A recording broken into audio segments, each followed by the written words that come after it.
Liangmai Sports Association Sinduna Senapati District ki Oklong Village da tha asigi kuntaruk fauba chathagadaba kuntaret suba Sports Meet 2023 ngasidagi Chief Minister Nongthombam Birena hudokre. Thauram aduda Minister Laisangthem Susindro Awangbo Newmai amasung MP Laisemba Sanajawbasu saruk yaki. Sport Meet aduda Assam, Manipur, Nagaland dagi nupa-nupi sanaroi kayana saruk yari.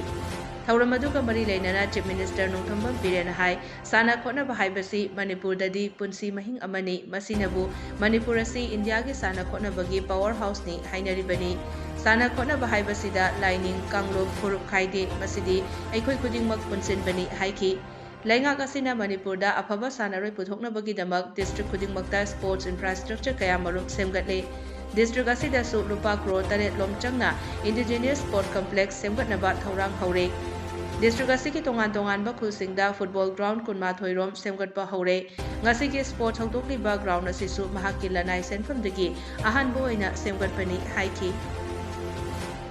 Paisa khar leiriba adu torkanda dum tausi haida masile torkanda ground ama ani ohum se semai jasigi sisu yam phajana saba yabani adu bu paisa leidabani na aigi lanai gi oiba paisa ni na government gi fund nataba lanai gi oiba paisa ni na masi gallery si hazade aduga sigi ground sisu kaino tausi grassy ground ohensi grassy napi thase madugi napi thana na bugi ai sanpa azoi ne jikoni moi tanarga ai moi ka Dominic ne aduga village chief ne noi tanar kanda napi tharpa aduga if darkar ne ragadi astroturf tarai macha ground macha amade astroturf am tharga the sports person mayam se you are the future madugi dam kai corner ke ai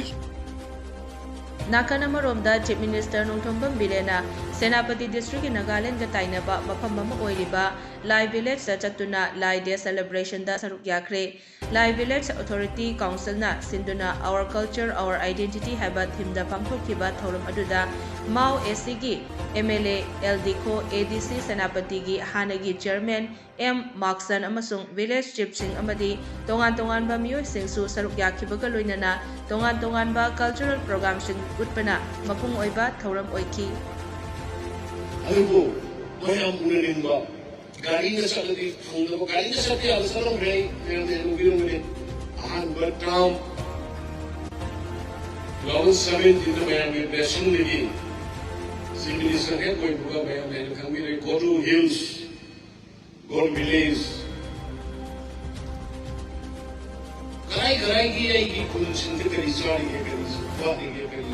amane ni ne se madu khung ne di sarkar amane thong to de awai yo ko ne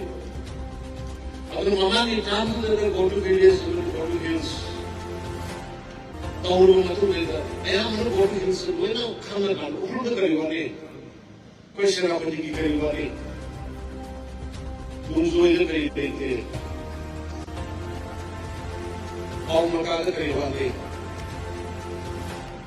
Siki pun yang se khano ma tu me koi second round ni la pas apa amuk mission lo pun nak ko pun cepat saya ni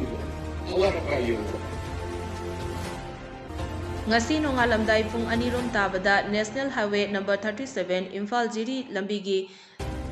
Lengang Pokpi Police Outpost manakta check tobada Tata truck anida Kanglon kaina pusilakpa lupa lak marifu tarahumdoi henbagi supari bag chamri yankai ka konana driver ani handyman ahum Jiribam Police na fare hairi Police ki pauna hai silchar de ki Jiribam phauraga Imphal romda aina yadaba potlam khara pusilakka dawri haibagi akhanaba pau ama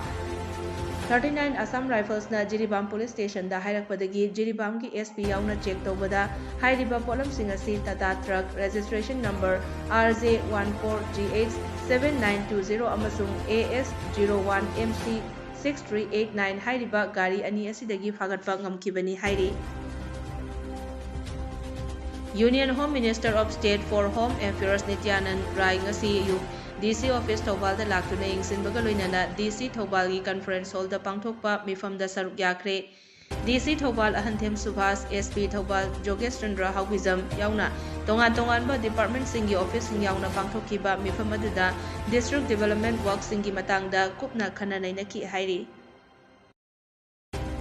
Laingaki School ama oiriba Thoubal Achouba Pakhangkhong Lairakta leiba Kanga Senbi Upper Primary School gi Anirak Suba Annual Cultural and Literary Meet cum Parents Teachers Meet ngasi school asigi complex da pangthokre. Tauramaduda JEO Thoubal Arambam Anil Kumar School asigi Headmaster Huidrom Subhasandra JEO John 3 Thoubal gi DI Ningombam Rajen School asigi SMC Convener Waikom Ningthemzao amasung 16 Assam Rifles Thoubal Post ki Company Commander Major Asem Rahulna athoiba mithung sing oina saruk yaki. Mahairoi Singi Thoidok Hendokpa Haithoi Sing Thoiba Kaya Otkiba Amadi Thoidok Hendoklaba Mahairoi Singda Mana Mathum Singsu Yentokkiba Thauram Aduda Athoiba Mitungi Warol Piraduna JEO Thoubal Anil Kumar na hai Education Department ki oinasu New Education Policy ki niyom sing inba ngamnaba amasung pigliba Mahairoi Singbu takpi tambiriba Oja Singbu training pibagi thabak kanna chathari School Management Committee amadi Guardian Singi Maikaidagi su mateng pibiduna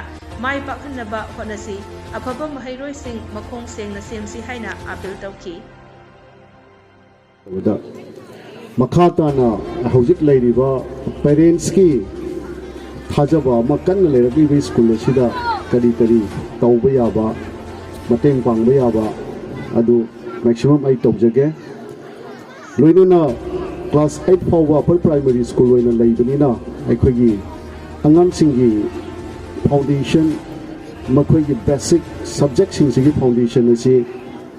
Equi Yamamutana Sembi Basombi Bamachangba Dili Adumaksu Nasai Heavy Kiba not only academic, Aquina co-curricular, extracurricular, co-scholastic highter. Sigma Mayamamus Equi Yawagi Maru Dumasway Amukai Tamzage.